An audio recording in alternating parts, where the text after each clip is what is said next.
कल्पना कीजिए, साल 1885। ब्रिटिश साम्राज्य का लोहे का शासन पूरे भारत पर छाया हुआ है। लोग चुपके चुपके फुसफुसाते हैं, आजादी का सपना देखने की हिम्मत भी जुटा पाना मुश्किल। लेकिन बॉम्बे की एक पुरानी इमारत में 28 दिसंबर को अंधेरे में 72 साहसी लोग इकट्ठा होते हैं। हवा में तनाव। क्या यह सभा टूट जाएगी? क्या ब्रिटिश जासूसों की नजर बच पाएगी? तभी मंच पर खड़े होते हैं डब्ल्यू.सी. बनर्जी।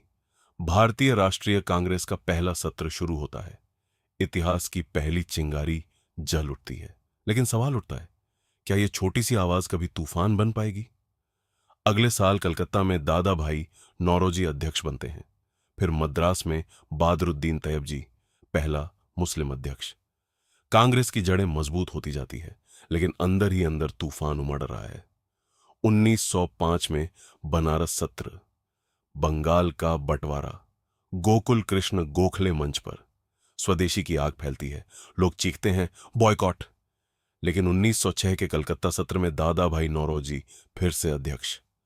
पहली बार शब्द गूंजता है स्वराज। दिलों में आग लग जाती है। फिर आता है 1907 का सूरत सत्र, रास बिहारी घोष अध्यक्ष। मंच पर दो गुट आमने सामने, नरम दल और गरम दल। तनाव इतना कि कुर्सियां फेंकी जाती हैं, धक्का मुक्की होती है। कांग्रेस टूट गई। क्या अब सब खत्म? देश भर में हताशा। लोग सोचते, क्या यह सपना यहीं चूर चूर हो जाएगा? लेकिन अंधेरे में उम्मीद की किरण। 1916 लखनऊ सत्र, अंबिका चरण मजूमदार अध्यक्ष। वही मंच जहां पहले झगड़ा हुआ था, वहां फिर से एकता की मिसाल। कांग्रेस दो टुकड़ों में बंटी थी, लेकिन लखनऊ पैक्ट के साथ मुस्लिम लीग के साथ हाथ मिलाते हैं। नरम और गरम दल एक हो जाते हैं। सांसें थम जाती हैं। क्या यह एकता टिक पाएगी? अगले साल 1917 कलकत्ता इतिहास रचता है। पहली बार एक महिला अध्यक्ष, एनी बेसेंट, विदेशी लेकिन भारतीय दिल वाली। पूरा हॉल तालियों से गूंज उठता है। लेकिन ब्रिटिश राज का दमन तेज। 1919 अमृतसर सत्र, मोतीलाल नेहरू अध्यक्ष। जालियांवाला बाग का खून अभी सूखा नहीं। लोग रोते हैं, चीखते हैं। कांग्रेस ब्रिटिश सुधारों को ठुकराती है।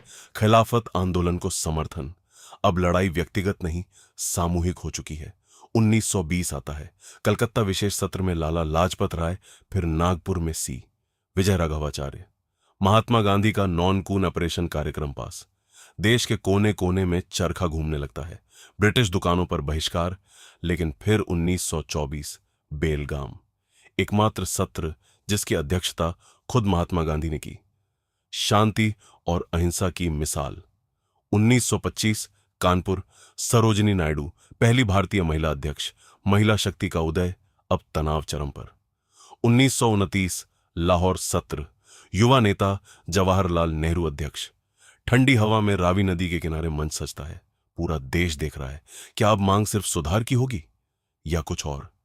31 दिसंबर की आधी रात नेहरू तिरंगा फहराते हैं और घोषणा, पूर्ण स्वराज, पूर्ण स्वतंत्रता। कोई समझौता नहीं, कोई आधा अधूरा रास्ता नहीं।